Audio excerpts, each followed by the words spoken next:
Enquanto continua buscando maneiras mais inteligentes e eficazes de lidar com a ameaça dos drones russos, a Ucrânia acabou de implantar algo novo. Algo que nem mesmo o Pentágono produziu ainda, e algo que a Rússia é incapaz de impedir. Uma plataforma de lançamento de drones interceptores aéreos. Uma aeronave utilitária que passou por modificações sérias para disparar não mísseis ou bombas, mas drones no ar, que então buscam e destroem qualquer veículo aéreo não tripulado inimigo ao seu alcance. É uma inovação notável e com potencial para dar à Ucrânia ainda mais impulso enquanto avança nesta guerra. E tudo começou com um avião simples feito há várias décadas. O Antonov AN-28. Não é um caça sofisticado nem uma aeronave de ataque avançada. Apenas uma aeronave de transporte turbohélice bimotor, que voou pela primeira vez em 1969 e passou grande parte de sua existência. Usada como avião de passageiros de curta distância e aeronave utilitária para transportar pessoas, cargas ou itens entre locais. Embora quase 200 desses aviões tenham sido produzidos, pouco mais de uma dúzia ainda está em operação. Ainda são usados em companhias aéreas na Rússia, Armênia e Tadjiquistão. Um pequeno número também permanece, segundo relatos, em serviço militar na Geórgia, Tanzânia e Ucrânia. A maioria das forças armadas do mundo não veria grande valor em um avião assim. É relativamente antigo e pequeno, não é especialmente rápido e não foi projetado para combate. A Ucrânia, no entanto, não é como a maioria das forças armadas, não desperdiça recursos. Ela não aposenta equipamentos antigos só por idade ou aparente falta de valor. Em vez disso, ela procura valor onde outros não procurariam. Pensa fora da caixa, sempre buscando maneiras de aproveitar ao máximo os veículos e equipamentos que tem à disposição. Ela estabelece o padrão global como talvez a força militar mais engenhosa dos tempos modernos, transformando ativos aparentemente sem valor em inovações de destaque mundial. Ela faz isso não necessariamente porque quer, mas porque precisa. Porque a Ucrânia está enfrentando um oponente muito maior, com recursos muito superiores. A Rússia tem mais tanques, mais veículos blindados, mais mísseis, mais bombas, mais drones e mais homens do que a Ucrânia consegue reunir. E quando você está lidando com um oponente desse calibre, não pode se dar ao luxo de desperdiçar nada. Você precisa ser engenhoso se quiser sobreviver. Então, quando a maioria dos países olha para o Antonov AN-28, vê um avião utilitário velho e sem graça. Quando a Ucrânia olha para o Antonov AN-28, ela vê uma mina de ouro de potencial inexplorado. Seus engenheiros percebem que, com um pouco de trabalho e alguns ajustes importantes aqui e ali, ele pode se tornar uma arma importante na luta contra os enxames de drones da Rússia. Então, em fevereiro de 2026, tivemos nosso primeiro vislumbre do que um AN-28 turbinado poderia fazer. Imagens surgiram do canal de televisão francês TF1, que mostravam uma dessas aeronaves em uma missão de combate noturna ativa. Enquanto o design original do AN-28 não incluía armas ou armamentos, este AN-28 havia sido equipado com sua própria metralhadora giratória, de 6 canos tipo Gatling, M134, de 7,62 mm, que foi montada na porta da cabine. Essa metralhadora, que é capaz de disparar entre 3.000 e 6.000 tiros por minuto, ou de 50 a 100 por segundo, tem um histórico comprovado de sucesso em aplicações aéreas.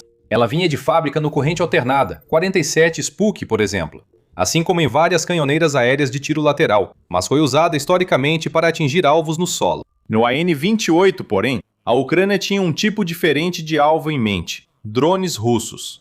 E acontece que isso é surpreendentemente eficaz. As imagens exibidas na TV francesa mostraram que sob a cabine do AN-28 havia 115 silhuetas pintadas de drones de ataque unidirecionais de longo alcance, Shahed ou Geran, cada uma representando uma abate confirmado. 2 das silhuetas estavam pintadas de amarelo, o que pode indicar um número maior de abates, e a reportagem revelou que o AN-28 e sua tripulação de 4 pessoas já haviam eliminado quase 150 drones no total, até o momento da filmagem. A reportagem também detalhou como a aeronave realmente opera. Ela explicou que a tripulação do AN-28 está quase sempre em contato com equipes de solo de controladores de tráfego aéreo, que guiam a aeronave para áreas onde drones russos foram avistados. Cada membro da tripulação tem seu próprio papel na localização e eliminação desses drones. Por exemplo, o operador de câmera senta-se diante de um visor infravermelho, assistindo a transmissão ao vivo de uma câmera externa do avião, vasculhando os céus ao redor em busca de qualquer sinal de atividade. Além do piloto, o avião possui um artilheiro com óculos de visão noturna, responsável por operar e disparar a metralhadora rotativa contra drones na área. A função do quarto e último membro da tripulação não foi detalhada, mas ele pode ser responsável por tarefas como desobstruir, recarregar a metralhadora ou apoiar a equipe de outras formas. De qualquer forma, talvez o mais impressionante sobre a tripulação seja que eles não são militares de carreira com anos de experiência em combate, mas sim voluntários civis que escolheram voar e arriscar suas vidas para defender sua pátria.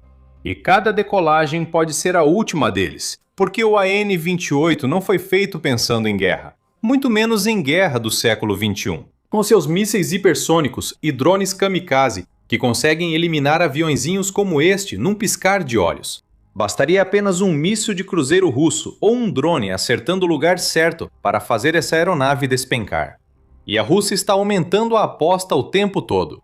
Nos primeiros meses de 2026, por exemplo, surgem relatos de que as tropas do Kremlin estão equipando seus drones com novos armamentos, incluindo sistemas portáteis de defesa antiaérea, manpads e mísseis RR-R60, tornando-os ainda mais mortais do que antes. As últimas ondas de drones também estão sendo equipadas com sistemas de autoproteção, aumentando sua capacidade de sobrevivência no ar.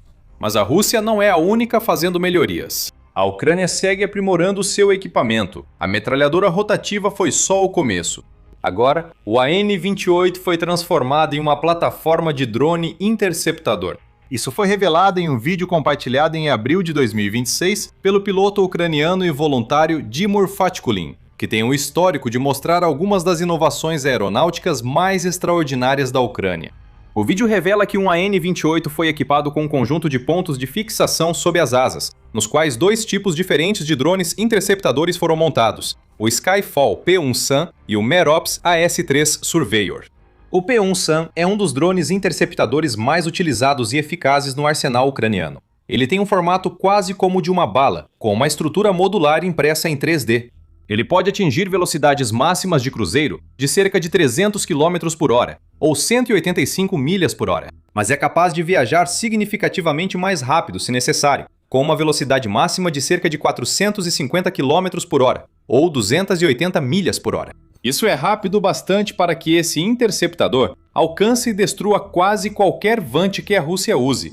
Além disso, o P1SAM é extraordinariamente barato de fabricar. Cada unidade custa cerca de $1.000 e está sendo usada para derrubar drones russos que valem 20, 30 ou até 50 mil dólares cada um. Skyfall diz que pode produzir até 50 mil desses interceptores por mês, o que seria uma grande vantagem para as capacidades defensivas da Ucrânia daqui para frente, especialmente com novas plataformas inovadoras para lançá-los, como o próprio AN-28.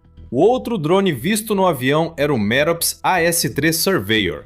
Assim como o P1SAM, o AS-3 é outro drone pequeno e relativamente barato, projetado para buscar e destruir outros vantes no ar, derrubando-os antes que tenham a chance de se aproximar de seus alvos. No entanto, enquanto o P1SAM é uma das opções mais compactas e econômicas, voltada para eliminar alguns dos drones russos menores e mais baratos, o AS-3 foi feito pensando em alvos um pouco mais difíceis. Ele foi criado pela empresa Perennial Autonomy, sediada na Califórnia, anteriormente conhecida como Projeto Eagle, e possui um alcance operacional de até 12,5 milhas, ou 20 km, além da capacidade de atingir velocidades máximas de cerca de 175 milhas por hora, ou 280 km por hora. Ele pode ser pilotado manualmente ou deixado para operar de forma autônoma, com um cérebro de IA guiando cada movimento e sensores a bordo, auxiliando na identificação e rastreamento de alvos. Cada unidade carrega uma ogiva explosiva de 2 kg, ou 4,4 libras, e pode eliminar seus alvos colidindo diretamente com eles, ou detonando sua ogiva quando estiver bem próxima do alvo.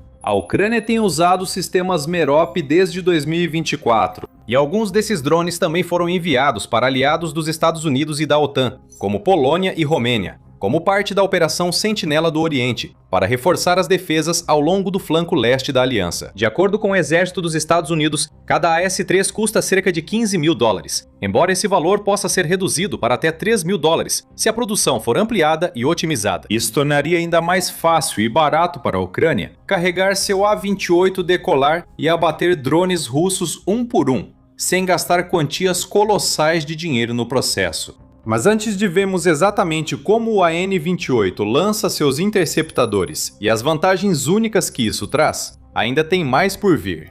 Se você está gostando do The Military Show, inscreva-se!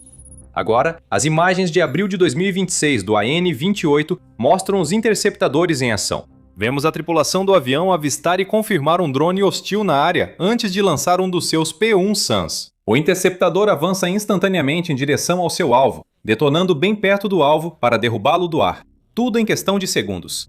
Fatko Lin, o piloto que enviou as imagens, confirma na legenda que os interceptadores P-1 Sun, lançados por aeronaves, já se mostraram eficazes em condições reais de combate. Ele diz: "Testamos vários outros drones interceptadores em voos de treinamento. Pode se chamar de míssil arar barato."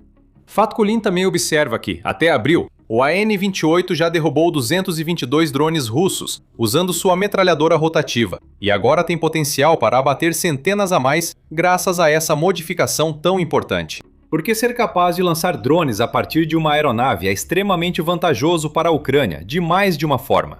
Primeiramente, o AN-28 leva os interceptadores muito mais perto dos alvos do que seria possível normalmente. Normalmente, esse tipo de drone teria que ser lançado do solo, precisando primeiro gastar tempo subindo vários milhares de pés no céu só para chegar ao mesmo nível de seus alvos. E quando você está tentando interceptar vantes relativamente pequenos, se movendo a centenas de quilômetros por hora, o tempo é crucial. Cada segundo conta. Quanto mais tempo você economiza, mais eficientes ficam os interceptadores. Por isso, lançamentos aéreos são importantes. Usando os dados fornecidos pelas equipes de controladores de tráfego aéreo em terra, a tripulação do AN-28 pode voar até áreas onde drones russos foram avistados e lançar interceptadores das distâncias mais próximas possíveis. Depois que são liberados do ponto de fixação do AN-28, esses drones podem precisar passar apenas alguns segundos no ar antes de colidir com UAVs inimigos. O segundo grande benefício é o tempo de permanência. Drones interceptadores são rápidos, baratos e eficazes para causar danos, mas não têm boa resistência. Muitos só conseguem voar por minutos e cobrir pequenas distâncias antes de ficarem sem energia. Isso significa que não é viável para a Ucrânia simplesmente lançar seus interceptadores e deixá-los pairando no ar, permanecendo no mesmo lugar por minutos ou horas, esperando e observando até que algum drone inimigo entre na área, e só então avançar para o ataque quando chegar o momento certo. Eles só podem lançá-los quando têm certeza de que o inimigo está na área. E assim que cada drone decola, uma contagem regressiva começa a correr rapidamente, dando ao interceptador pouco tempo para localizar, travar e alcançar o alvo. O AN-28 é algo completamente diferente. Este não é um drone barato, mas sim uma aeronave utilitária séria, com tanques de combustível grandes o suficiente para realizar voos relativamente longos. Ela pode permanecer no ar por horas seguidas, permitindo realizar patrulhas anti-drone contínuas em locais estratégicos. A Ucrânia pode enviar um AN-28 sobre infraestruturas importantes, por exemplo, onde ele pode passar um longo período de tempo monitorando os arredores, pronto para agir ao menor sinal de perigo, servindo como um forte elemento de dissuasão contra a agressão russa. Outro benefício de um sistema como esse é a grande variedade de armas com as quais ele pode ser equipado. Embora o AN-28 não tenha sido originalmente projetado para combate, a Ucrânia o adaptou como plataforma de interceptação de drones, adicionando pontos de fixação para transportar diversos tipos de drones, armas e possivelmente até foguetes. Isso permitiria às forças de Kiev combater uma gama mais ampla de ameaças inimigas com mais eficácia. Em outras palavras, mesmo que a Rússia reduza sua dependência dos Shaheds e passe a usar drones de diferentes tamanhos, velocidades ou padrões operacionais, a Ucrânia, em teoria, deveria ser capaz de neutralizá-los continuamente. O AN-28 também tem uma vantagem distinta sobre outras aeronaves, que o torna feito sob medida para esse tipo de missão: sua capacidade de decolagem e pouso curtos, STOL. Isso significa que ele pode operar em pistas curtas, não preparadas, ou pequenos espaços, precisando de menos distância para decolar e pousar que aeronaves convencionais. Isso é importante porque quando a Ucrânia está lidando com ameaças de drones russos em todo o seu território, nem sempre tem o luxo de poder usar grandes aeroportos e aeródromos com pistas longas. Ela precisa aproveitar ao máximo pequenos espaços para decolagem e pistas improvisadas, usando aviões capazes de operar nessas condições. Felizmente, o A-28 pode e está prestes a se tornar um recurso ainda mais valioso para a Ucrânia nos próximos meses, já que as fábricas de produção da Rússia estão começando a fabricar drones em quantidades cada vez maiores. Já produzem cerca de 5.000 drones Shahed ou Gerin por mês, e planejam quase triplicar esse número. A Ucrânia não pode usar medidas convencionais para combater tantos drones. Não faz sentido disparar mísseis de defesa aérea que custam milhões de dólares para destruir drones que custam $1.000 ou menos para serem fabricados e podem ser produzidos em massa com tanta facilidade. Em vez disso, os defensores de Kiev tiveram que encontrar métodos alternativos para combater a ameaça dos Vants. Por isso, desenvolveram uma das redes de defesa aérea mais poderosas, integradas e em camadas do mundo. Inclui não só radares e baterias de mísseis de defesa aérea, mas também opções mais econômicas e eficientes, como unidades terrestres móveis, torres automatizadas com IA, armas de energia dirigida e drones interceptadores. De fato, a importância dos interceptadores cresce a cada dia, já que eles provam ser talvez a escolha mais econômica para neutralizar os drones de Moscou. Eles não possuem ogivas grandes ou sistemas de guiagem precisos dos mísseis superficiais mais avançados do mundo, mas não precisam disso. No fim, o único objetivo deles é derrubar outros Vants, e até agora tem feito isso muito bem. Além de serem muito mais baratos que defesas aéreas convencionais, são mais fáceis de fabricar e implantar em grande escala, cobrindo áreas maiores. Isso, por sua vez, permite que a Ucrânia mantenha seus mísseis mais caros e avançados em reserva, usando-os apenas quando necessário para revidar contra mísseis ou aeronaves inimigas, por exemplo. Diante disso, não surpreende que Kiev esteja focando em ampliar e diversificar sua frota de drones interceptadores, usando uma variedade crescente de modelos, cada um com especificações e capacidades próprias. Desde o P-1 Sun e Strela, que tem formato de projétil, até o 0V8 no estilo quadricóptero, que utiliza inteligência artificial avançada para caçar e destruir Shahids sem necessidade de qualquer pilotagem manual. Por meio de inovações como o AN-28, a Ucrânia também está diversificando as formas de utilizar esses drones, deixando de implantá-los exclusivamente a partir de locais em solo e passando a lançá-los também em pleno ar. É fácil imaginar como as Forças Armadas podem expandir esse conceito. Já está utilizando drones do tipo nave-mãe, que são drones maiores, capazes de transportar e lançar drones menores em espaços aéreos contestados, e teoricamente poderia modificar outras aeronaves, como helicópteros de transporte e aviões de treinamento Yakovlev Yak-52, para também transportar e lançar modelos como os P-1 Suns e Merops AS-3 no futuro. Já há relatos de que aeronaves leves e helicópteros são responsáveis por abater até 12% de todos os drones russos. Se eles fossem equipados com seus próprios enxames de mini-interceptadores, esse número inevitavelmente começaria a aumentar.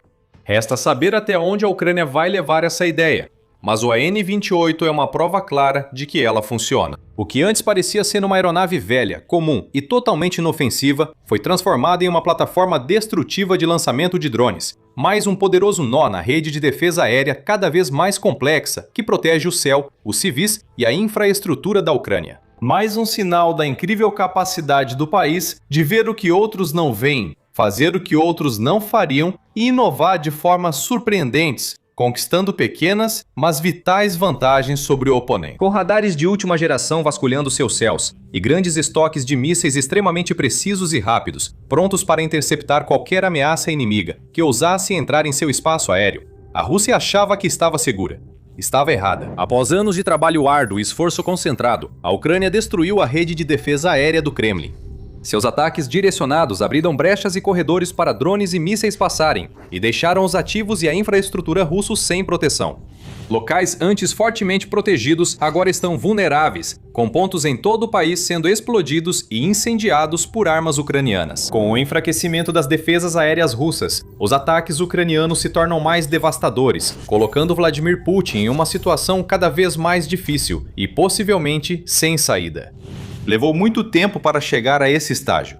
A Ucrânia começou a atacar as defesas aéreas russas lá em 2022, durante o primeiro ano da guerra, mas teve dificuldades para planejar e executar ataques frequentes, pois estava ocupada defendendo seus territórios na linha de frente contra a agressão russa.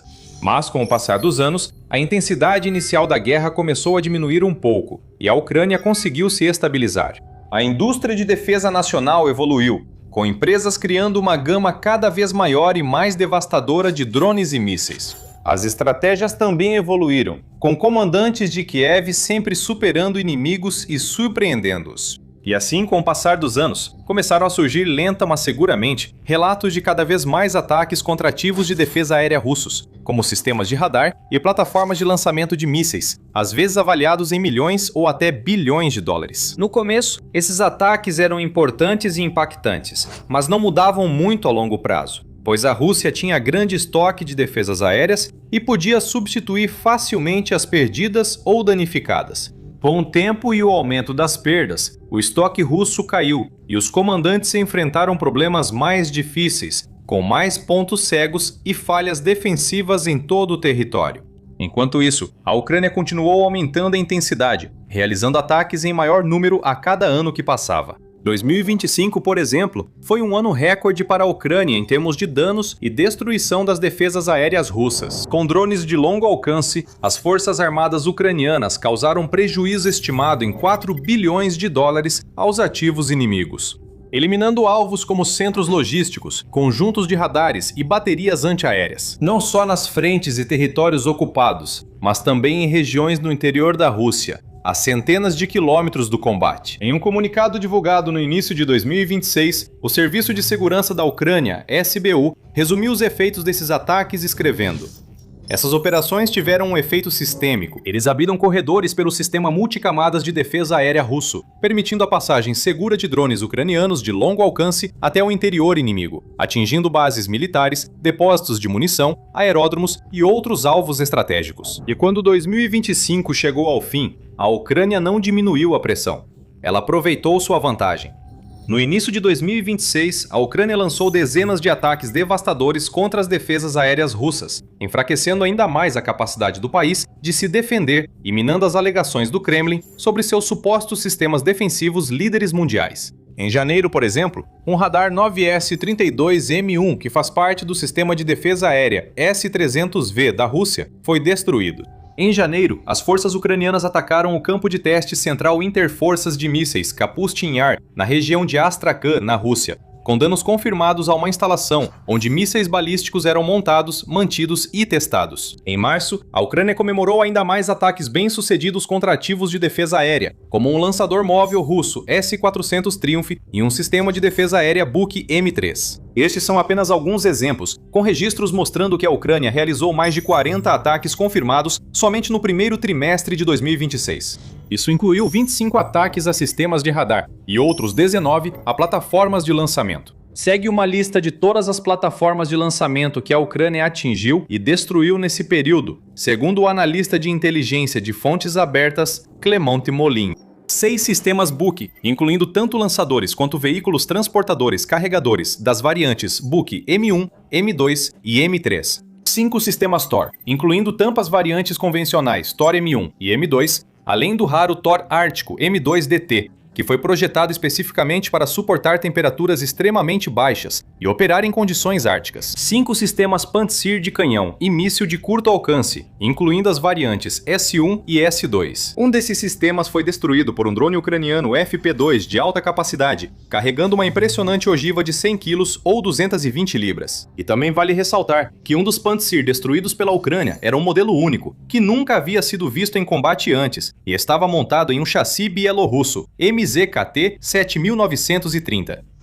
2 sistemas OSA também foram destruídos, valendo mais de 10 milhões de dólares cada. Eles foram destruídos por alguns dos drones mais baratos da Ucrânia, mostrando como os drones de Kiev têm boa relação custo-benefício. Além de todos os alvos mencionados anteriormente, a Ucrânia também conseguiu destruir pelo menos um dos sistemas S-300 da Rússia, vários lançadores S-400, sistemas costeiros como lançadores de mísseis Bastian, e alguns outros sistemas russos de curto alcance, como o Tunguska e o Strela 10. Isoladamente, esses sistemas podem não ter tanta importância.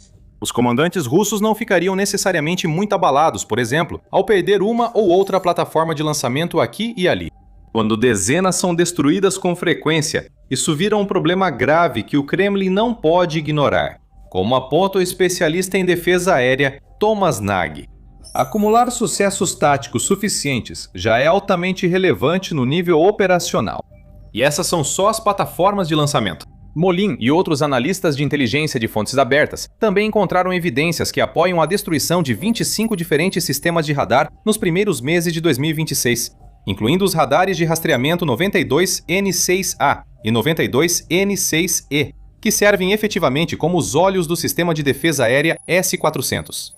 Radares raros 9S-15 Imbir e 9S-32M1, ambos usados no sistema S-300V, também foram destruídos. E o mesmo aconteceu com radares do sistema S-350 Vityaz, como o radar multifunção 50N6E. A Rússia também sofreu a perda de vários membros caros da família de radares Nebo, como o 55ZH6U Nebo-U e o 1L119 Nebo-SVU, que é avaliado em 100 milhões de dólares, junto com os sistemas de radar de baixa altitude Podlet e Casta 2E2. Vários radares de alerta precoce e antidrone também foram destruídos, como o P-182 Prima, o P-18 Terek e o Soka-2, assim como sistemas de controle de tráfego aéreo, como o RSP-10.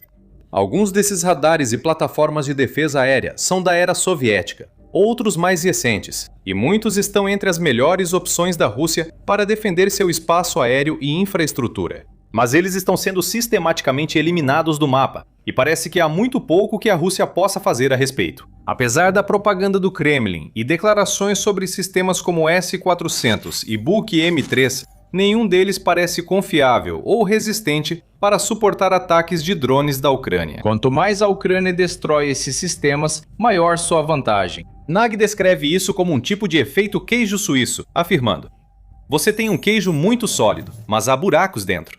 É assim que o sistema de defesa aérea russo parece agora." Os ucranianos claramente desejam que esses buracos aumentem ainda mais. Para ilustrar esse ponto, quando a Ucrânia destrói alguns sistemas como o Tor M2, por exemplo, isso cria uma lacuna física na rede de defesa aérea da Rússia, com um diâmetro que varia de 30 a 60 milhas, ou de 50 a 100 quilômetros. Essa vasta faixa de terra fica desprotegida, permitindo que centenas de drones ucranianos de médio e longo alcance entrem no espaço aéreo inimigo, quase sem risco de serem detectados ou abatidos. Novamente, uma brecha ocasional não seria um grande problema se o restante da defesa aérea fosse forte. Porém, as estatísticas mostram que não são apenas uma ou duas brechas. A Ucrânia está abrindo dezenas de buracos na rede russa a cada mês que passa. E se conseguir manter ou até aumentar esse ritmo, os efeitos serão devastadores, como observa Nag. Se os ucranianos conseguirem atacar e danificar 40 sistemas por mês, isso é enorme. Os russos não podem contornar esse problema, pois seriam 500 por ano, algo massivo. Nenhum país consegue lidar com isso. A Rússia já enfrenta grande dificuldade e recorre a medidas desesperadas para tapar brechas em suas defesas. Mas uma observação rápida. Se esse é o tipo de análise que você quer ver mais, certifique-se de se inscrever no canal The Military Show. A gente explica tudo assim, toda semana. No início da guerra, se a Rússia perdia um sistema de defesa aérea, não era um grande problema, pois havia muitos em reserva para substituir os danificados. Hoje em dia a situação é bem diferente. Com cada vez menos recursos à sua disposição, o Kremlin já não consegue mais defender todas as áreas que gostaria e precisa priorizar os locais mais importantes, sacrificando certas regiões ao reposicionar seus ativos de defesa. O país está sob uma pressão tão intensa devido aos ataques da Ucrânia. Relatos indicam que a Rússia removeu vários radares Castor 2E2 de baixa altitude de sua fronteira com a Finlândia, membro da OTAN, para cobrir lacunas próximas às linhas de frente na Ucrânia. Até autoridades russas admitiram que as defesas aéreas do país já não bastam para proteger toda a nação. Foi um deputado da Duma estatal, Andrei Gurilyov, afirmando isso. A Rússia não pode operar um escudo contínuo, mas deve, em vez disso, alocar seus recursos limitados para proteger as maiores cidades e as infraestruturas críticas mais importantes. Isso mostra que algumas áreas estão expostas, e a Ucrânia se prepara para aproveitar isso ao máximo. Ela está se preparando para grandes melhorias em suas capacidades aéreas, como a chegada de 4 caças Mirage 2005 de quarta geração Plus Plus, vindos da França. Com tecnologia avançada de aviônicos, esses caças atingem 98% de sucesso ao interceptar mísseis de cruzeiro russos e drones de ataque Shahed. Eles também são capazes de causar danos extensos aos ativos inimigos, com a ajuda de suas bombas guiadas AASM Hammer ou mísseis Storm Shadow a bordo. A Força Aérea Ucraniana também deve integrar em breve a aeronave de caça multifunção supersônica JS-39 Gripen da Suécia. Um caça excepcionalmente flexível, o Gripen é capaz de decolar de apenas pequenos trechos de pista e pode ser reabastecido e rearmado entre missões em apenas 15 minutos, ficando pronto para decolar novamente e realizar operações sucessivas com tempo mínimo de inatividade. No que diz respeito às capacidades ofensivas, o Gripen pode transportar mísseis Meteor com alcance máximo de até 200 km ou 125 milhas. Isso deve ajudar a afastar aeronaves russas das linhas de frente e abrir novos caminhos para futuros ataques ucranianos em profundidade. Quanto mais danos a Ucrânia puder causar às defesas aéreas da Rússia hoje, mais impactantes esse tipo de aeronave será amanhã. Mas a Ucrânia não está esperando. Ela já está usando as armas que tem em seu arsenal para explorar as fraquezas na rede de defesa aérea do inimigo e causar sérios danos nesse processo. Ao longo do primeiro trimestre de 2026, houve relatos confirmados de ataques devastadores em profundidade contra várias fábricas militares russas, bases e depósitos de munição. Em janeiro, por exemplo, a Ucrânia atingiu um dos maiores depósitos de munição da Rússia, situado a mais de 550 milhas, ou 900 quilômetros da fronteira ucraniana, na região de Kostromá. Lá, não muito longe da cidade de Neja, drones ucranianos alvejaram o arsenal número 100 do Grau, com imagens de satélite do local mostrando vários incêndios ativos e marcas de explosão nas horas e dias seguintes. Essa instalação tem capacidade para armazenar até 150 mil toneladas de munição, e é provável que milhares de toneladas tenham sido destruídas no ataque. Em fevereiro, a Ucrânia atacou novamente, desta vez tendo como alvo a fábrica de Votkinsk, aproveitando ao máximo os corredores aéreos livres que se estendem por mais de 800 milhas, ou 1.300 quilômetros dentro da Rússia. Mísseis Flamingo de longo alcance da Ucrânia atingiram esta fábrica de mísseis balísticos, responsável por produzir algumas das armas mais rápidas e poderosas do arsenal do Kremlin, como os novos mísseis hipersônicos Oreshnik e os mísseis lançados por submarino RSM-56 Bulava. Em março, a Rússia mais uma vez sentiu toda a força do poder de fogo da Ucrânia. Desta vez, o alvo foi a fábrica de microeletrônica Kreminel, situada na região de Briansk, na Rússia. 7 mísseis Storm Shadow atingiram a fábrica, uma das maiores e mais importantes na produção de chips usados nos mísseis Iskander e em alguns sistemas de defesa aérea S-400. Então, esse ataque conseguiu dar um golpe sério nas capacidades ofensivas e defensivas da Rússia de uma só vez. Esses são apenas alguns exemplos. A Ucrânia também realizou vários outros ataques em território russo, mirando portos de petróleo, refinarias, oleodutos, centros logísticos e muito mais. Todos esses ataques se somam, e o fato de a Ucrânia continuar tão ativamente enfraquecendo as defesas da Rússia é especialmente importante. Cada vez que elimina um estoque ou força uma fábrica de produção de mísseis a fechar, está minimizando as capacidades do Kremlin de se defender. Enquanto isso, a destruição de radares e plataformas de lançamento abre mais brechas, mais corredores, mais caminhos para drones, mísseis Flamingo e outras armas aéreas destrutivas passarem, forçando a Rússia a ficar encurralada sem saída. Ao mesmo tempo, seria errado dizer que as defesas aéreas da Rússia foram completamente obliteradas. Afinal, esta é a Rússia, a maior nação do mundo, com um dos maiores exércitos conhecidos pelo homem. Um país que entrou nesta guerra com milhares de tanques, dezenas de milhares de veículos blindados e também um grande número de radares e defesas aéreas. Ela não perdeu todas essas defesas. De fato, um relatório do Royal United Services Institute, RUSI, confirma que a estrutura monolítica da Rússia e o grande número de entidades subordinadas garantem que o país ainda possua uma rede de defesa aérea e antimísseis densa e relativamente sofisticada. Ela mantém fábricas produzindo sistemas e munições, e apesar dos sucessos da Ucrânia, há casos em que sistemas russos derrubam drones e mísseis inimigos antes que atinjam seus alvos. Mas a Ucrânia também está se adaptando. Por exemplo, agora inicia ataques lançando enxames de drones para saturar as defesas aéreas inimigas e sobrecarregar seus radares, antes de os mísseis de cruzeiro virem logo atrás, passando sem serem interceptados e causando danos colossais no impacto. Como a Ucrânia desenvolveu uma indústria eficiente de drones, consegue fabricar grandes quantidades de veículos aéreos não tripulados sem gastar uma fortuna. Além disso, apesar da defesa aérea russa ainda ter força, está claramente enfraquecendo, não só pelos ataques ucranianos, mas também pelas sanções. O relatório da RUSI aponta que a Rússia depende de componentes ocidentais, como placas da americana Rogers Corporation, para fabricar equipamentos de defesa aérea essenciais, incluindo radares de varredura eletrônica dos sistemas S-500. Os engenheiros russos também usam programas de origem ocidental, como o Altium Designer e o ANSYS, ao desenvolver e simular sistemas de defesa. As sanções impostas à Rússia pelo Ocidente estão dificultando que Moscou adquira esses componentes e acesse esses softwares. Com o tempo, isso vai ficando cada vez mais difícil. Pode chegar um momento em que as empresas de defesa russas não conseguirão mais operar normalmente, com produção caindo e menos mísseis, radares e plataformas sendo fabricados. Enquanto isso, a Ucrânia mostra-se disposta, capaz e ansiosa para seguir aproveitando sua vantagem, sem dar descanso aos russos. Eles aumentam a aposta sempre. E se a Ucrânia conseguir manter o ritmo ou até aumentar a frequência de seus ataques às defesas aéreas inimigas, não há absolutamente nenhuma chance de a Rússia conseguir acompanhar. A longo prazo, a Ucrânia continuará levando a guerra à Rússia, prejudicando principalmente as empresas de defesa do país. O povo russo comum também sente a pressão, enquanto drones e mísseis cruzam os céus e destroem, pouco a pouco, a infraestrutura militar e petrolífera do país. E com menos defesas para proteger seus ativos e locais mais valiosos, os comandantes do Kremlin vão acabar tendo que escolher quais lugares proteger e quais simplesmente abandonar.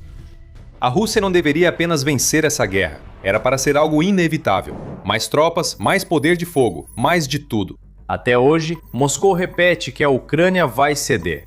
Mas isso é um mito, e a Ucrânia está desmontando essa narrativa. Com a guerra da Rússia contra a Ucrânia entrando no 5º ano sem fim à vista, autoridades do Kremlin seguem apostando que a vitória está próxima. Eles acreditam que, insistindo nessa ideia e narrativa, ela acabará se tornando realidade. Putin prometeu continuar lutando a qualquer custo, mantendo o compromisso de capturar Donbass e atingir os objetivos iniciais, que ele definiu para a chamada Operação Militar Especial tantos anos atrás. Nos estágios iniciais da guerra, esse tipo de afirmação não parecia nada irrealista, porque a Rússia tinha quase todas as vantagens. Ela tinha o maior exército, uma economia mais forte, tinha o poder, as munições, os suprimentos. E embora a guerra seja imprevisível, quando há uma disparidade tão grande entre um lado e o outro, sempre vai ser difícil para a força menor resistir ao ataque do seu oponente. Com o passar do tempo, parecia lógico e quase garantido que as defesas da Ucrânia seriam desgastadas, que a Rússia conquistaria o território de que precisava, pouco a pouco. E era exatamente isso que parecia estar acontecendo. Sim, a Ucrânia se mostrou um adversário muito mais difícil de derrotar do que qualquer um, especialmente a Rússia, jamais havia imaginado. Mas estava sendo desgastada. Mesmo conseguindo se entrincheirar ou revidar com drones e mísseis, ainda perdia território. A Rússia seguia avançando, embora lentamente. Mesmo quando o Kremlin perdia dezenas de milhares de soldados por mês, ainda conseguia recrutar tantos ou mais para substituí-los. Por um tempo, a guerra parecia impossível de vencer para a Ucrânia. Suas forças faziam um trabalho extraordinário ao prolongar o conflito, atingindo pontos sensíveis da Rússia e segurando locais importantes, atrasando a captura de cidades e vilarejos-chave, como Pokrovsk e Donetsk. As sanções ocidentais cobravam seu preço. A Rússia ficava cada vez mais isolada e enfraquecida, sua economia desmoronava e as perdas só aumentavam diariamente. Ainda assim, sua máquina de guerra continuava avançando. Suas forças ainda encontravam maneiras de conquistar pequenos pedaços e bolsões de terra aqui e ali. Não era muito, mas ajudava. Enquanto a Rússia parecia ter homens quase limitados para repor suas fileiras, até tirando condenados das celas para a linha de frente, a Ucrânia não tinha números tão robustos. E assim, uma vitória russa inevitável continuava a parecer o desfecho mais provável. Mas em 2025 algo começou a mudar. E essa mudança continuou em 2026. E agora, de repente, uma vitória russa parece cada vez menos provável. Na verdade, o oposto. Uma derrota humilhante para o Kremlin está se tornando mais plausível. Veja os motivos, divididos em 4 principais razões. Primeiro, vamos falar sobre território. Há muito tempo essa tem sido, talvez, a maneira mais eficaz de medir como a guerra está indo para ambos os lados, e qual deles, se é que há algum, está em ascensão. Nos estágios iniciais, a Rússia avançou muito. Suas forças varreram o território ucraniano, tomando partes bastante grandes do país e até se aproximando da capital Kiev, antes que a Ucrânia começasse a reagir e expulsar o inimigo. Desde então, houve muitos avanços e recuos em regiões-chave. Mas, em geral, a Rússia continuou a conquistar mais pedaços de território a cada mês que passava. Em 2025, no entanto, seus avanços, que já eram notavelmente lentos, tornaram-se verdadeiramente glaciais. Não teve nenhum avanço decisivo e capturou poucas cidades importantes, com conquistas a custo altíssimo. A Ucrânia resistiu bem, usando estratégias como atrair e desgastar. Leva esquadrões russos a locais específicos e depois os bombardeia com drones e artilharia, limitando perdas territoriais e baixas próprias. Graças a isso, ao longo de todo o ano de 2025, a Rússia conquistou menos de 1% do território ucraniano. Nos primeiros meses de 2026, seus avanços ficaram ainda piores. Dados do Instituto para o Estudo da Guerra, uma das organizações de pesquisa mais confiáveis que acompanha a guerra desde o início, mostram que a Rússia conquistava mais de 500 km² de território por mês em vários momentos no início de 2026. Em fevereiro de 2026, no entanto, capturou apenas 130 km² de território. Além disso, no mesmo mês, pela primeira vez em anos, a Ucrânia conseguiu recuperar mais território do que perdeu. Se a Ucrânia conseguir repetir esse feito mais vezes daqui para frente, não estará apenas prolongando essa guerra em uma situação de impasse. Ela estará ativamente expulsando as tropas russas de seu território, mandando a máquina de guerra de Putin de volta à estaca zero, desfazendo anos de esforço e anulando centenas de milhares de baixas do Kremlin nesse processo. Mesmo que a Ucrânia nem sempre consiga obter esse tipo de avanço, o fato é que as tropas russas mal estão avançando neste momento. Eles estão presos na lama, avançando mais lentamente que quase qualquer força importante. Em conflitos do último século, até mesmo da Primeira Guerra Mundial. Para comparar, a Ucrânia ainda controla cerca de 6.500 km² no Donbass. Então, vamos supor que a Rússia continue conquistando cerca de 130 km² disso a cada mês.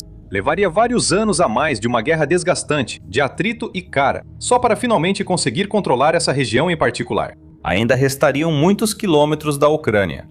O segundo grande motivo para a vitória russa ser mais evitável do que inevitável envolve as pessoas. A Rússia perdeu muitas pessoas durante esta guerra. Embora as estimativas variem, diversas fontes concordam que já houve mais de 1 milhão de baixas russas. Isso ocorre principalmente pelas táticas suicidas do país de enviar muitos homens despreparados, sem equipamento ou proteção, para a linha de frente. Embora sua taxa de ganho territorial tenha diminuído, sua taxa de baixas aumentou dramaticamente com o passar da guerra, a ponto de perder regularmente dezenas de milhares de soldados a cada mês durante todo o ano de 2025 e também em 2026. A maioria das forças armadas do mundo acharia absolutamente impossível lidar com esse nível de perdas. Mas por muito tempo, a Rússia conseguiu fazer isso de forma quase milagrosa. Afinal, este é o maior país do planeta, com mais de 140 milhões de habitantes. Mesmo com dezenas de milhares mortos ou feridos na Ucrânia, a Rússia sempre conseguia buscar mais pessoas. Mesmo recorrendo a incentivos financeiros, mobilização de condenados, envio de doentes graves à linha de frente ou forçando minorias a se alistarem, a Rússia sempre repunha suas fileiras. Agora, isso mudou. Os dados mostram que nos primeiros meses de 2026, o pêndulo começou a oscilar na direção oposta. As perdas mensais de Moscou agora superam o número de soldados recrutados, algo inédito desde 2022. Os próprios dados mostram isso. No primeiro trimestre de 2026, o exército russo perdeu impressionantes 89 mil soldados, de acordo com dados oficiais compartilhados pelo presidente ucraniano, Volodymyr Zelensky. Conseguiu recrutar apenas 80 mil. Isso representa uma perda líquida de 9 mil soldados. E a tendência é piorar, já que a Ucrânia estabeleceu metas ambiciosas de 50 mil baixas russas por mês até o final de 2026. Embora o Kremlin adore se esconder atrás da propaganda e fingir para o público russo que está tudo bem, não pode negar a realidade. Não pode escapar dos fatos e dos números que estão bem diante do seu nariz. Se os relatos forem verdadeiros, Moscou já está em pânico, com altos funcionários correndo assustados em busca de solução para esse problema crescente. Em janeiro de 2026, o Kremlin anunciou uma campanha para recrutar novos pilotos de drones para seu exército. Mas isso ficou bem aquém das expectativas. Relatórios do Ministério da Defesa do Reino Unido e de outras fontes apontam que a Rússia recorre cada vez mais a mercenários pagos da África, Ásia Central e Coreia do Norte para reforçar suas tropas. Mas antes de entrarmos mais a fundo nesse assunto, se esse é o tipo de conteúdo que você quer ver mais, certifique-se de se inscrever no canal The Military Show. A gente explica tudo assim, toda semana. Agora, diante desse dilema de recrutamento, Putin está entre a cruz e a espada, sem respostas óbvias e sem soluções fáceis. Por um lado, ele pode continuar com sua tática atual, esperando que de alguma forma a Ucrânia não consiga manter essa intensidade e que o número de baixas comece a diminuir, pelo menos um pouco.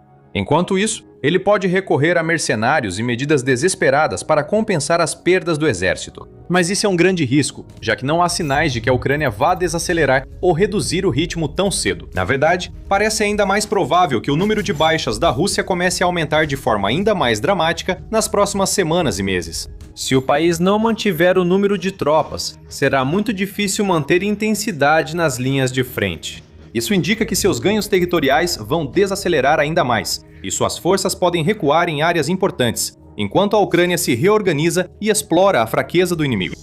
Putin também poderia apostar em uma grande mobilização, forçando centenas de milhares de homens em idade de combate a se alistarem e irem para a linha de frente. Isso impulsionaria muito o exército russo. Pesquisas indicam que o público russo, já cada vez mais frustrado com a guerra, desaprovaria fortemente esse tipo de ação. Assim, Putin fica com um problema insolúvel.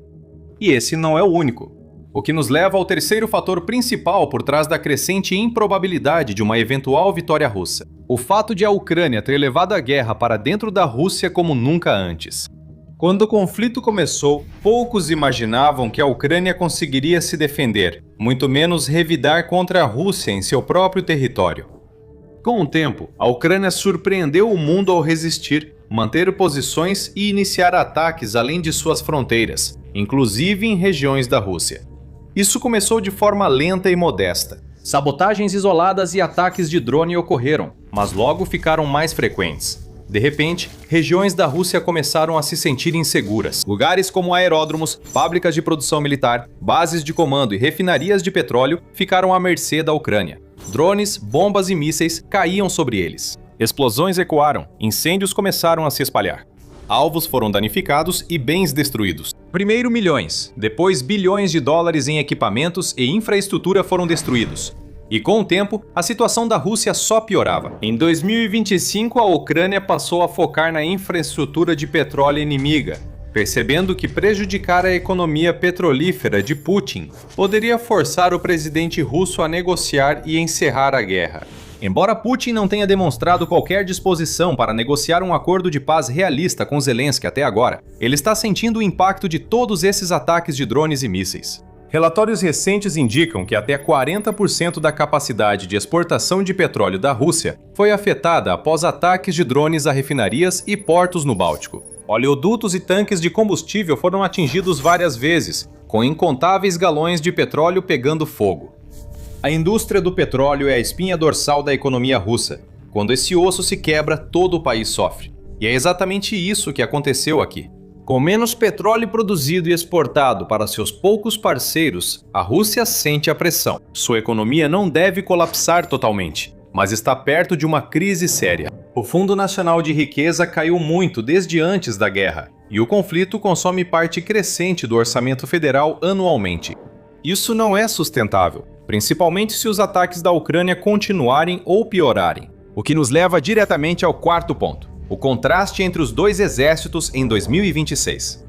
Por um lado temos a Rússia, um país que era compreensivelmente temido em todo o mundo quando a guerra começou, com forças armadas que os especialistas consideravam facilmente as segundas mais fortes do planeta, atrás apenas dos Estados Unidos. Em 2022, gostando ou não, as pessoas respeitavam as forças armadas russas. Ela construiu uma reputação formidável ao longo de anos de conflitos, aliada a propaganda e marketing eficazes. Muitos pensavam que a Rússia tinha os tanques mais poderosos, blindados imponentes, os melhores caças e as defesas aéreas mais fortes do mundo. Por isso, no início de 2022, muitos acreditavam que a Rússia derrotaria facilmente a Ucrânia e venceria a guerra em poucas semanas. Enquanto isso, a Ucrânia era vista como um peso leve militar, sem tanques de ponta, defesas aéreas avançadas ou tecnologia superior relevante. Com o avanço da guerra, os exércitos dos dois países tomaram rumos opostos. A reputação da Rússia caiu, enquanto a da Ucrânia se fortaleceu ao longo dos anos. Os tanques e blindados avançados da Rússia fracassaram logo no início, sem conquistar os ganhos territoriais esperados pelo Kremlin. Suas forças aéreas não alcançaram superioridade, e a lendária Frota do Mar Negro teve que fugir e se esconder após ataques ucranianos com drones e mísseis. Seu exército, apesar do tamanho, não alcançou seus objetivos declarados. Muitas de suas supostas melhores armas, como o T-14 Armata, foram usadas de forma limitada e cautelosa, supostamente retiradas após breve uso por preocupações com o desempenho. Apesar de iniciar com um exército muito mais fraco que seu adversário, a Ucrânia realizou o impossível. Desafiou as probabilidades ao manter territórios disputados, recuperar terras e surpreender inimigos, além de criar uma das melhores indústrias de defesa da Europa. Dominou a guerra com drones, superando táticas inimigas e usando essa vantagem para realizar centenas de ataques eficazes a posições e infraestrutura inimiga. E desenvolveu mísseis que se tornaram a inveja de grande parte do mundo, como o Neptune e o Flamingo de longo alcance, que teve sua entrada em serviço acelerada e já foi usado para atingir alvos em 2026. Agora, chegamos a um ponto que pareceria fantasia em 2022, onde as forças armadas ucranianas realmente parecem superar a máquina de guerra russa, e a confiança na força russa caiu a níveis historicamente baixos, tanto interna quanto externamente. Vários dos países que historicamente dependiam da Rússia para lhes fornecer blindados, armas e munições começaram a desistir de acordos e a buscar outras opções. E até mesmo dentro da própria Rússia, embora muitos possam não admitir abertamente, grande parte do público está cada vez mais preocupada de que esta seja uma guerra que seu país não pode vencer e que não deveria ser permitida continuar por mais tempo.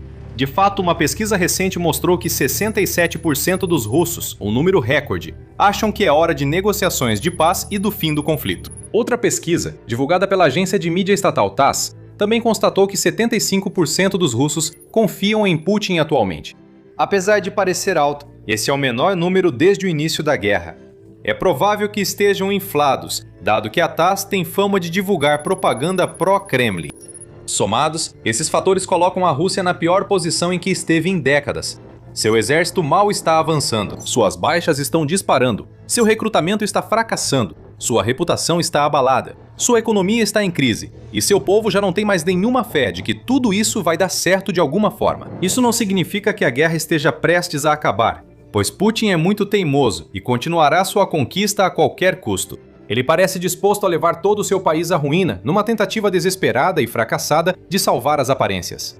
Mas enquanto ele se recusa a encarar os fatos, o resto do mundo está lentamente despertando para a realidade. Na verdade, essa guerra não terá um único desfecho. Ela não avança lenta e certamente para uma vitória inevitável da Rússia e o colapso total da Ucrânia. Ao contrário, agora parece seguir na direção oposta. A outrora poderosa Rússia está mais fraca do que nunca, e a Ucrânia, antes subestimada, supera expectativas como nunca. A última coisa que mantinha a guerra de Putin viva deveria estar fora de alcance, escondida dos olhos, algo tão valioso que nada poderia substituí-lo. Mas a Ucrânia encontrou e a Ucrânia atingiu. A França construiu, a Ucrânia dominou e a Rússia perdeu tudo em um único ataque, quando mísseis Scalp mortais destruíram um centro repleto das armas mais importantes que a Rússia possui. O alvo estava em Donetsk. Ali, a Ucrânia entregou o presente mais letal dado pela França. No aeroporto de Donetsk havia algo indispensável para a Rússia. Unidades de armazenamento de drones surgiram em todo o aeroporto, essenciais para a estratégia de retaguarda da Rússia. Lançar drones Shahed de Donetsk, em vez de dentro da própria Rússia, significa que esses drones têm menos distância a percorrer antes de atingirem seus alvos. Menor distância reduz as chances de drones serem abatidos por defesas aéreas ou desviados por guerra eletrônica. É uma equação simples. Quanto mais próximo o ponto de lançamento do drone, maior o dano causado pelos ataques. Mas a Ucrânia acabou com tudo isso. Em 14 de abril, lançou um ataque combinando vários tipos de munições para acabar com os depósitos de drones que a Rússia construiu no aeroporto de Donetsk. Em operação da Força Aérea Ucraniana, mísseis Scalp franceses destruíram ativos importantes da Rússia em Donetsk, junto com outra arma que revelaremos a seguir. Primeiro, o ataque. O Estado-Maior das Forças Armadas da Ucrânia explicou o ocorrido em uma postagem no Telegram sobre o ataque. Nossas forças atacaram depósitos de veículos aéreos não tripulados de ataque, VANTs, próximos ao aeroporto de Donetsk, em território temporariamente ocupado da região de Donetsk, declarou o Estado-Maior antes de compartilhar o motivo pelo qual esse ataque foi tão importante. As forças de defesa da Ucrânia seguirão agindo para reduzir o poder ofensivo dos ocupantes russos e conter a agressão armada da Federação Russa contra o país. Tudo isso visa enfraquecer a retaguarda russa para que suas ofensivas fracassem. a Ucrânia confirmou o sucesso do ataque, prevendo que a Rússia alegaria que suas defesas aéreas destruíram os mísseis ucranianos antes que causassem qualquer dano. O Estado-Maior divulgou um vídeo comprovando o sucesso dos ataques. Não é um vídeo longo, dura cerca de 20 segundos. Ele mostra tudo o que precisamos ver para saber que a Ucrânia fez exatamente o que disse que fez. 2 alvos estão circulados, aparentemente filmados por um drone de reconhecimento que sobrevoava a área. Então, uma explosão enorme. O primeiro alvo é destruído, e segundos depois, uma grande explosão ilumina o segundo. Depois, vemos as consequências. 2 destroços fumegantes substituem instalações de armazenamento de drones. A Ucrânia acaba de atingir o exército russo em Donetsk com a arma ideal. Mísseis Scalp, de fabricação francesa, que são os mesmos que os mísseis Storm Shadow, fabricados no Reino Unido, estão na Ucrânia desde 2023. A Ucrânia pode lançá-los de Su-24M modificados. Ela tem usado esses mísseis para atacar ativos militares russos, como navios de guerra, centros logísticos, aeródromos e depósitos de drones. Lançados por via aérea, navios e submarinos, os mísseis Scalp têm um alcance entre 140 e 550 km, ou 87, e 341,7 milhas, dependendo da variante. Toros têm ogiva penetrante de alto explosivo de 400 kg, quase 882 libras, ideais contra abrigos fortificados com armas que a Rússia precisa para enfraquecer a Ucrânia. Esses mísseis de cruzeiro, poderosos e de curto alcance, já mostraram sua eficácia na Ucrânia há anos. Outros países já sabiam disso antes de Putin invadir a Ucrânia. Além da França e Reino Unido, Itália, Grécia, Arábia Saudita e os Emirados Árabes Unidos também adquiriram mísseis Scalp ou Storm Shadow para seus arsenais. Essas 2 últimas nações podem entrar em cena mais adiante na guerra. Por causa da Operação Fúria Épica, que fez o Irã atacar a Arábia Saudita e Emirados Árabes Unidos, esses países firmaram acordos de defesa de 10 anos com a Ucrânia. Esses países do Golfo precisam dos drones ucranianos e da experiência para lidar com drones Shahed. A Ucrânia recebe interceptores de mísseis, ajuda financeira e combustível em troca de sua experiência com drones. Mas o que o futuro pode reservar? Será que os Emirados Árabes Unidos e a Arábia Saudita estariam dispostos a enviar alguns de seus mísseis Scalp ou Storm Shadow para a Ucrânia como parte desses acordos de defesa? Só o tempo dirá. A Ucrânia se prepara para o longo prazo, enquanto segue lutando contra a Rússia. Retornando aos ataques em Donetsk, mísseis Scalp da Ucrânia chamaram atenção, mas outra arma também foi usada em 14 de abril. Bombas guiadas aéreas GBU-39 também foram lançadas contra os depósitos de drones da Rússia. Esse foi um ataque duplo da Ucrânia em vários sentidos, como você verá em breve. França e Estados Unidos uniram-se em um ataque que demonstra a Ucrânia aproveitando ao máximo o equipamento ocidental. A GBU-39 é ideal para concluir ataques em alvos já atingidos pelo Scalp. Também conhecida como bomba de pequeno diâmetro, a GBU-39 é uma munição guiada de 113 kg, ou 250 libras, para qualquer condição climática, que usa GPS e INS para navegar até o alvo. A GBU-39 é precisa, compacta e pode ser transportada em grande número por aeronaves, sendo um equipamento inteligente. Seu sistema usa um suporte inteligente, no qual podem ser carregadas 4 bombas, permitindo à Ucrânia lançar várias cargas explosivas contra alvos a até 40 milhas náuticas. Também são baratas. A GBU-39, que custa $40.000 por unidade, pode ser ideal como continuação de ataques feitos com munições mais caras. Provavelmente foi o que vimos em Donetsk. Scalp destruiu a proteção que a Rússia havia construído para seus drones Shahed e as GBU-39 foram lançadas para terminar o trabalho. A Ucrânia cronometraram o ataque perfeitamente. O Estado-Maior da Ucrânia afirmou que o ataque visava reduzir as capacidades ofensivas da Rússia. É isso que a Ucrânia precisa, pois a Rússia iniciou uma ofensiva de primavera que deve durar até o outono. A ofensiva visa principalmente conquistar o cinturão de fortalezas de Donetsk, essencial para a Rússia tomar Donetsk. E, assim, conquistar o controle do Donbass, cobiçado por Putin desde o início da operação militar especial. O cinturão de fortalezas é um alvo difícil para a Rússia. Estendendo-se de norte a sul pela rodovia H20, Konstantinivka-Sloviansk, trata-se de uma linha de fortificações com 50 km, ou 31 milhas, de extensão. Por mais de 10 anos, a Ucrânia investe tempo e dinheiro para reforçar as defesas desse cinturão, antecipando agressões da Rússia. Após mais de 4 anos de combates, as forças de Putin finalmente podem atacar o cinturão de fortalezas. Os soldados em terra enfrentam tarefa difícil, pois grande parte das fortalezas está em áreas elevadas, dando vantagem à Ucrânia sobre os russos que avançam.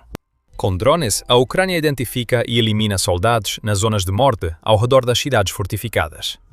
Para a Rússia, enfraquecer o cinturão de fortalezas internamente é essencial para o sucesso da ofensiva de primavera. Os Shaheds teriam sido essenciais. Esses drones de longo alcance podem ter sido lançados do aeroporto de Donetsk contra o cinturão de fortalezas, causando pânico e danificando defesas ucranianas. Mas agora os drones Shahed da Rússia em Donetsk se foram, e com eles vai qualquer esperança que os capangas de Putin no terreno poderiam ter de que o cinturão de fortalezas pudesse ser enfraquecido antes de tentarem seus ataques. Eles enfrentarão forças ucranianas preparadas, pois a Ucrânia iniciou uma campanha de médio alcance contra a Rússia, impactando claramente a ofensiva da primavera. Antes de chegarmos a isso, mencionamos anteriormente que a Ucrânia realizou um ataque duplo em mais de um sentido. Não foi apenas o uso de mísseis Scalp e GBU-39 que fez a Rússia ficar em alerta no aeroporto de Donetsk. O ataque da Ucrânia em 14 de abril é importante por ser uma continuação do que já fez antes no aeroporto. Isso piora muito para a Rússia, e você está assistindo ao The Military Show. Se ainda não se inscreveu, aproveite para apertar o botão e não perder nossos vídeos. Vamos voltar a 7 de março. Naquele dia, foi noticiado que as forças ucranianas atacaram com precisão uma instalação de drones russos no aeroporto de Donetsk, nas primeiras horas da manhã. Desta vez, a Ucrânia atacou um centro que, segundo a United 24 Medi, a Rússia usava para armazenar, preparar e lançar drones Shahed. Era uma instalação completa destruída pela Ucrânia, com um esforço coordenado entre suas forças de mísseis, artilharia terrestre e força aérea. Também foram usados mísseis Scalp no ataque. Assim como o ataque de 14 de abril, eles também usaram armas americanas, mas não eram as GBU-39 em 7 de março. A Ucrânia destruiu o centro Shahed da Rússia usando mísseis Scalp e ATACMS. O uso dos ATACMS nesse ataque chamou atenção. Em agosto de 2025, soube-se que os Estados Unidos criaram um novo sistema para aprovar o uso dos ATACMS pela Ucrânia contra alvos russos. Este sistema passava por vários níveis de aprovação, terminando por fim com um sim ou não do secretário de Guerra dos Estados Unidos, Pete Hegseth. O Wall Street Journal afirmou que o novo sistema impediu a Ucrânia de usar os ATACMS contra a Rússia durante boa parte de 2025, já que pedidos de aprovação para ataques foram negados. Algo mudou até 7 de março. A Ucrânia pode, mais uma vez, liberar toda a fúria dos ATACMS sobre alvos russos, e uma base de drones Shahed em Donetsk foi destruída como resultado. Os ATACMS são uma arma muito útil para a Ucrânia ter novamente em seu arsenal.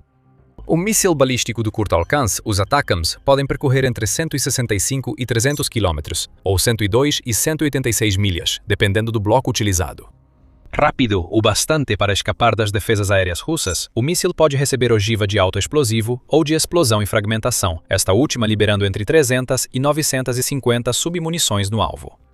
Então, talvez tenhamos visto algo semelhante em 7 de março ao que suspeitamos ter visto em 14 de abril. O Scalp penetrou e a arma de apoio dos Estados Unidos destruiu o alvo. Dissemos ataque duplo? Talvez fosse ataque triplo. Em 28 de março, a United 44 informou que a Ucrânia realizou um novo ataque ao aeroporto de Donetsk. O alvo foram os lançadores móveis instalados pela Rússia, usados pelas forças de Putin para lançar drones Shahed contra cidades ucranianas. Esse ataque se destacou dos outros dois, pois foi feito pelo primeiro centro separado das forças de sistemas não tripulados da Ucrânia. Em outras palavras, a Ucrânia enviou drones para destruir lançadores de drones, eliminando pelo menos 4 deles no processo. Aqui vemos uma campanha para tornar o aeroporto de Donetsk, que a Rússia fez um importante centro de drones Shahed, totalmente inútil. De forma impressionante, a Ucrânia está usando vários tipos de munições para danificar esse centro. Scalp e ATACMS oferecem poder de fogo extremo, capazes de destruir prédios inteiros. Bombas guiadas GBU-39 devem estar sendo usadas em ataques subsequentes que destroem drones e impedem que a Rússia repare danos causados pelos mísseis ocidentais da Ucrânia. Quanto aos drones, eles estão sendo usados em ataques de precisão contra lançadores e outros meios semelhantes, garantindo que a Rússia nem consiga usar o suprimento cada vez menor de drones Shahed que possui no aeroporto de Donetsk. Isso é incrivelmente inteligente por parte da Ucrânia. Quanto mais a Ucrânia ataca o aeroporto de Donetsk, maior a chance das forças russas recuarem e criarem outro local de lançamento de Shahed fora do alcance dos mísseis ucranianos.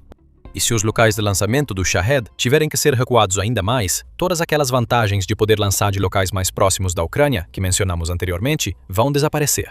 Voltando ao dia 14 de abril, quem acompanha os ataques de médio e longo alcance da Ucrânia à Rússia já deve suspeitar que destruir depósitos de drones em Donetsk não foi o único feito da Ucrânia naquele dia. E essas pessoas estão certas.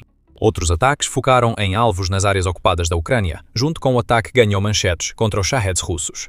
Na região de Zaporizhia, a Ucrânia lançou drones contra o assentamento ocupado de Azovska. Depósitos de munição nesse assentamento vinham sendo usados para abastecer soldados russos que tentam avançar em direção à cidade de Zaporizhia, mas agora eles não existem mais, pois os drones ucranianos os destruíram completamente.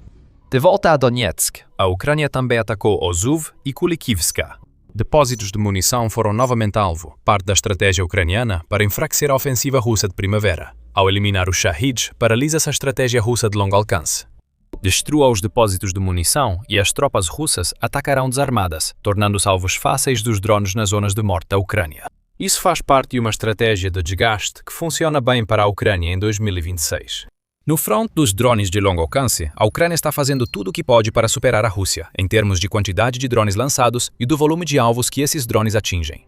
A Rússia liderou a Ucrânia nesse aspecto durante quase toda a guerra, apostando fortemente nessa vantagem na segunda metade de 2025.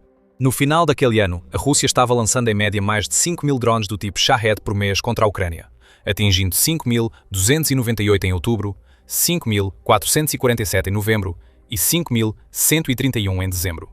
Isso marcou um aumento significativo no uso mensal de drones pela Rússia contra a Ucrânia em relação ao início de 2025. Um padrão de escalada observado também em 2026. Mudar esse padrão é o objetivo da Ucrânia, e é aí que entram os ataques a Donetsk. A Rússia segue tentando e conseguindo escalar. Em março, a Força Aérea da Ucrânia disse que enfrentou 6.462 drones lançados pela Rússia, um número ainda maior do que vimos no final de 2025. Mas, na verdade, duas coisas mudaram. A taxa de interceptação dos drones Shahed russos pela Ucrânia aumentou muito desde o fim de 2025. Dos 6.462 drones que a Rússia lançou em março, 5.833 foram abatidos antes de atingirem seus alvos, o que dá à Ucrânia uma taxa de interceptação de 90%. Lembre-se do que falámos sobre o aeroporto de Donetsk e sua proximidade com a Ucrânia não ocupada. Ao destruir os depósitos de drones Shahed em Donetsk, a Ucrânia obriga a Rússia a lançar os Shaheds de mais longe, aumentando as chances de derrubar esses drones. Espera que a taxa de interceptação de drones da Ucrânia ultrapasse 90% em abril. Se isso acontecer, saberemos que a estratégia da Ucrânia está funcionando. A última coisa que Putin quer ouvir é essa. O líder da Rússia tem dependido fortemente de drones de longo alcance para fazer o trabalho que suas forças terrestres não estão conseguindo realizar. A superioridade no número de drones que a Rússia conseguia lançar era uma ameaça de Putin à Ucrânia por anos. Agora, não mais. Em março, quando a Ucrânia atingiu 90% de interceptação, também liderou pela primeira vez a corrida dos drones de longo alcance. O Ministério da Defesa da Rússia se revelou inadvertidamente ao informar que abateu 7.347 drones ucranianos durante o mês. Isso é muito mais do que a Ucrânia relata que a Rússia está lançando, e nos mostra que a Ucrânia já ultrapassou a paridade com a Rússia no quesito drones de longo alcance. A Ucrânia possui mais drones de longo alcance que a Rússia e está usando-os, como no ataque em Donetsk, mostrando sua nova vantagem no campo de batalha. Enquanto a Rússia intensificava sua campanha de longo alcance no final de 2025, a Ucrânia trabalhava arduamente no desenvolvimento de uma nova geração de drones de médio alcance que lhe permitiriam cobrir todos os aspectos do uso de drones. Drones FPV de curto alcance estão dizimando soldados russos na linha de frente. Drones de longo alcance e híbridos com mísseis atingem o interior da Rússia, destruindo sua máquina de guerra. Agora, drones de médio alcance permitem que a Ucrânia ataque posições russas nos territórios ocupados sem usar drones de longo alcance, que são mais caros.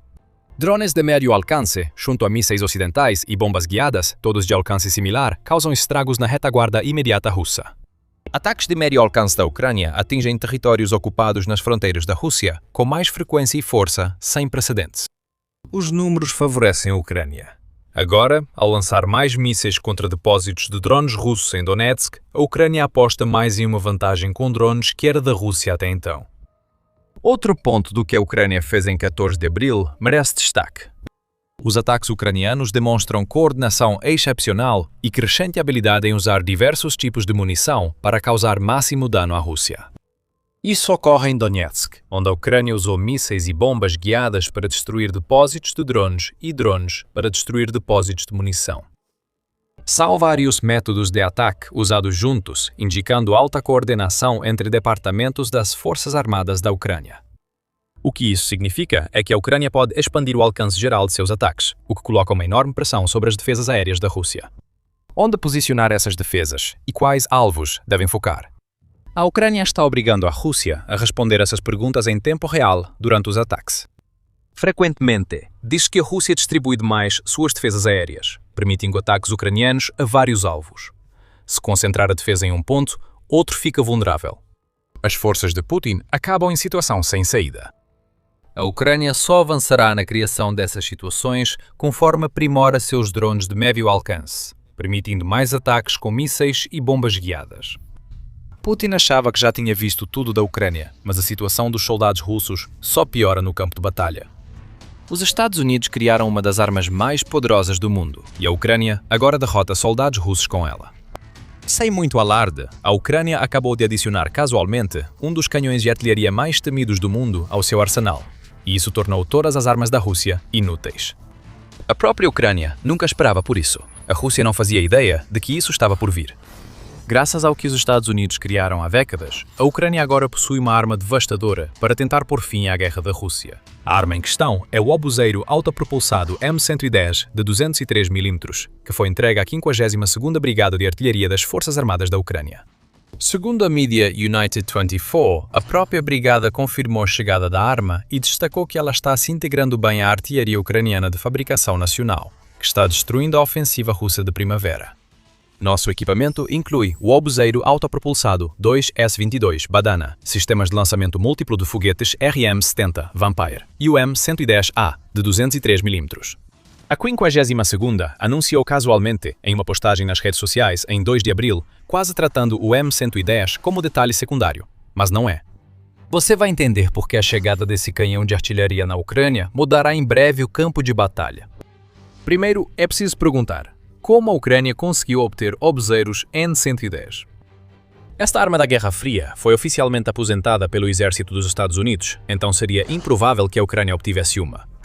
No entanto, uma arma aposentada não significa necessariamente que seja obsoleta, e a origem dos M110 que agora estão na Ucrânia pode ser rastreada até um acordo feito em outubro de 2025. A Army Recognition informou que a Grécia aprovou a transferência de 60 sistemas de artilharia dos Estados Unidos para a Ucrânia, junto com 150 mil projéteis necessários para o sistema e alguns foguetes Zuni, em um acordo que acredita-se estar avaliado em 199,4 milhões de euros, ou pouco menos de 230 milhões de dólares. A artilharia e a munição seriam enviadas à Ucrânia pela República Tcheca, chegando ao destino sem modificações ou reformas. Isso pode sugerir que a Grécia saiu ganhando, mas não é verdade. Para a Ucrânia, esse acordo significava que ela estava obtendo um grande número de sistemas de artilharia que há muito tempo são um espectro no campo de batalha para qualquer força que tenha enfrentado eles. O obuseiro M110 pode não ser moderno ou ultra sofisticado, mas o que ele pode fazer é entregar uma quantidade massiva de poder de fogo muito rapidamente. Como parte de uma guerra, isso, de muitas maneiras, parece uma cápsula do tempo de como as batalhas eram travadas décadas atrás, em vez do tipo de conflito convencional que você poderia esperar ver nos tempos modernos. Mais unidades podem ser enviadas à Ucrânia. O site Army Recognition aponta que as forças armadas gregas usam o M110A2 desde os anos 1980 e tinham cerca de 145 dessas peças antes de anunciarem a transferência de 60 delas para a Ucrânia. Por décadas, esse sistema foi a artilharia de longo alcance da Grécia, mas tornou-se excedente com a modernização para os sistemas padrão da OTAN de 155 mm. Para a Ucrânia, essa modernização foi uma chance de obter artilharia potente para destruir defesas russas e incapacitar tropas durante ataques. Foi um bom negócio para todos, especialmente para a Ucrânia, ao considerar a composição dos projéteis enviados com os 60 obuseiros. A mídia United 24 diz que a Ucrânia recebeu 50 mil projéteis altamente explosivos M106, como parte do acordo, junto com 40 mil projéteis assistidos por foguete M650. É 30 mil de cada das munições de fragmentação de duplo propósito M509A1 e das munições convencionais aprimoradas M404 que foram feitas para o M110, mais tarde em sua vida útil. Isso mostra que os obuseiros recebidos pela Ucrânia serão versáteis e potentes, tornando-se ainda mais úteis no campo de batalha. Antes de explicar como, é preciso responder: a Ucrânia pode obter mais obuseiros M110 após receber o lote inicial? A resposta parece ser sim, se as afirmações do Army Recognition sobre os estoques da Grécia forem precisas. Deveria haver outros 85 M110 que a Grécia poderia transferir, embora isso pressuponha que os obuseiros que restaram na Grécia estejam em bom estado de conservação para serem úteis à Ucrânia. Teremos que esperar para ver se mais acordos podem ser feitos que permitam à Grécia lucrar com um sistema que ela considera obsoleto, mas que a Ucrânia poderia usar para causar sérios danos a um exército russo que está, em grande parte, travando a guerra na Ucrânia, como se ainda estivesse preso nos anos 1950. Mas a grande questão é se a Ucrânia conseguirá colocar as mãos em M110 dos Estados Unidos. Afinal, é uma arma americana e há uma iniciativa que permite que países da OTAN comprem armas dos Estados Unidos para depois entregá-las à Ucrânia. A lista de requisitos prioritários da Ucrânia, PEAL, pode ser essencial para que o país obtenha mais obuseiros, caso eles se mostrem suficientemente úteis no campo de batalha. Os aliados da Ucrânia na OTAN têm feito bom uso do PEAL até agora. Em dezembro de 2025 já haviam financiado mais de 4 bilhões de dólares em pacotes para a Ucrânia via PEAL, em que a Ucrânia indica de que ajuda militar precisa para que ela seja comprada nos Estados Unidos e enviada diretamente à linha de frente. Com o PEAL, a Ucrânia decide o destino da ajuda militar recebida, sem depender da boa vontade dos aliados para obter armas úteis. O PEAL pode ser usado para acessar os estoques americanos de obuseiros M110, mas talvez não haja nenhum poder de fogo no fim desse caminho. De acordo com Degal, os Estados Unidos produziram 1.100 obuseiros M110 após introduzirem essa arma pela primeira vez em 1963. O mesmo veículo destaca que o sistema segue ativo em países como Turquia, Espanha, Bahrein, Marrocos, Jordânia e Grécia. Alguns desses países, como a Espanha, poderiam fornecer seus obuseiros para a Ucrânia. De Gaulle afirma, de forma contraditória, que o M110 ainda está ativo nas Forças Armadas dos Estados Unidos e também que foi aposentado nos anos 1990, restando só o M109 como obuseiro autopropulsado do país. Isso transforma a questão em: o que aconteceu com aqueles 1.100 obuseiros M110? Sabemos parte da resposta, pois o Real Clear Defense aponta que nos anos 1990 os Estados Unidos usaram canos gastos de M110 como carcaças improvisadas para bombas GBU-28, usadas na Guerra do Golfo contra o Iraque. Mas isso não nos diz se ainda existem obuseiros M110 espalhados pelos estoques dos Estados Unidos, apenas sem os canos, ou se os Estados Unidos descartaram as unidades de artilharia durante o processo de extração dos canos. Se for o primeiro caso, talvez a Ucrânia consiga colocar as mãos no restor dos M110 dos Estados Unidos e então fabricar canos para os obuseiros. A iniciativa tcheca, por meio da qual a Grécia vendeu seus obuseiros M110 para a Ucrânia, talvez possa ajudar com isso, embora essa seja, admitidamente, uma ideia especulativa, que depende dos Estados Unidos ainda terem alguns obuseiros M110 e, tão importante quanto, estarem dispostos a vendê-los para a Ucrânia via PEAL. Vamos esquecer os "se" e "talvez" e focar no que importa. A chegada do obuseiro M110 à Ucrânia pode gerar mudanças significativas nas linhas de frente onde for usado. Isso já transforma essas armas da Guerra Fria em fatores decisivos. Antes de entrarmos mais a fundo nesse assunto, você está assistindo ao The Military Show. Se você está gostando do canal, lembre-se de se inscrever para sempre ficar por dentro das novidades. O que o M110 oferece à Ucrânia? Ele fornece o poder de fogo que a Ucrânia sentiu falta na artilharia durante a guerra com a Rússia. Isso não significa que a Ucrânia não tinha poder de fogo de artilharia, mas o M110 agora causa diferentes tipos de devastação às forças russas. Cada projétil disparado pelo M110 entrega 90 kg, ou cerca de 198 libras de força explosiva ao alvo. Com munições assistidas por foguete recebidas da Grécia, a Ucrânia pode atingir até 30 km, ou cerca de 18,6 milhas, o que precisar destruir. Essa força se soma à mobilidade, pois cada M110 tem chassi sobre trilhos e motor de 405 cavalos, permitindo à Ucrânia mover-se, atacar e avançar novamente, cobrindo área maior do que com artilharia fixa. Porém, há um preço a pagar para obter esse poder de fogo. O Army Recognition destaca que cada M110 exige uma equipa de 13 pessoas. 5 operam um veículo e o restante acompanha um veículo de carga que transporta os projéteis. Esse é um contingente de tropas bastante grande, e isso explica porque os M110 que a Ucrânia possui estão sendo destinados especificamente para as brigadas de artilharia. Essas equipes operam um canhão que eleva entre -2 e 65 graus, como destaca o mesmo veículo, e pode ser girado 30 graus para a esquerda e para a direita. O M110 tem controles manuais de reserva para uso em caso de falha hidráulica, exigindo treinamento das equipes ucranianas. A velocidade pode ser um problema. O M110 normalmente dispara um projétil a cada 2 minutos, mas pode chegar a 2 por minuto em fogo intenso. Isso pressupõe que a arma possa ser recarregada rapidamente o suficiente, já que ela só transporta 2 projéteis. Mas o M110 está longe de ser uma arma perfeita. Seu impacto é tão grande que os sacrifícios da Ucrânia para usá-la parecem quase irrelevantes. O M110 é como um golpe forte após os jabs rápidos que a Ucrânia lança contra posições russas com seus albuzeiros menores. Essa combinação de poder de fogo é um dos motivos que fazem do M110 um divisor de águas, como você verá. Antes de chegarmos a isso, também há o preço a considerar. Sim, o M110 é um equipamento antigo, pelo menos comparado a muita coisa que a Ucrânia recebe de seus aliados ocidentais.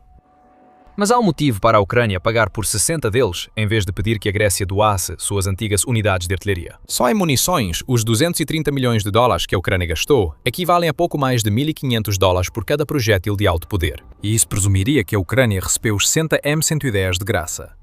Eles precisam ser incluídos no preço. Então, 230 milhões de dólares deram à Ucrânia muito poder de fogo por um valor baixo. De acordo com a Defense Express, a Grécia avaliou cada um dos M110 que vendeu para a Ucrânia em 520 mil euros, ou cerca de 599 mil dólares. Multiplicando por 60, o valor chega a cerca de 35,9 milhões de dólares pelos abuseiros.